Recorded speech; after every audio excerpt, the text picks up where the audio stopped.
苗栗的警方伫这个月13巡逻的时，有发现2个查甫人徛奥多摆小载，无戴安全帽啊，互警方抓落来。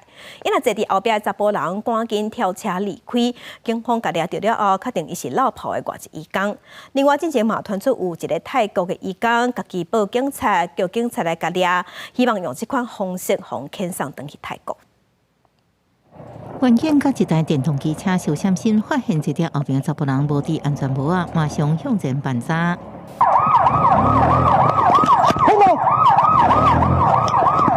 看到原警队列，一条后边查甫人赶紧跳车，头前骑车的查甫人已经逃走。看这外籍的查甫人无愿意就范，警方提出花球水将伊压在个涂骹。外籍的查甫人才承认家己是外籍逃走的移工。查获一名台外劳。那人已经上铐控制了，那个台湾佬也坦诚他是逃逸的。伫这个月70，警方也接到报案，伫这超商有一个泰籍4年女移工，伊也是报案的人。下报案了家己，伊讲是因为无钱买机票，想要被抓遣返。因没有钱买机票回国，在超商内徘徊，最后想出报警抓自己的方式，希望警方将他逮捕，遣返回国。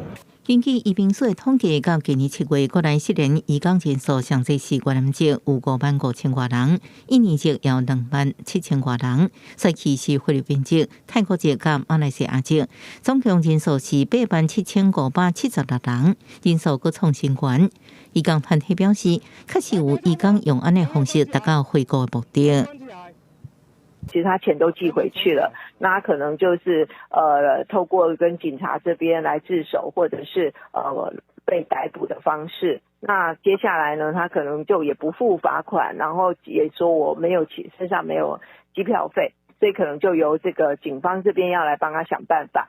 是瑞士表示，在移工达到回母国的目的了后，就算相关单位了后想要追究罚款甲机票，也无法度入转来。安尼情形真济，而且常常互失联移工软空芳，主要原因也是因为台湾的欠工潮。记者综合报道。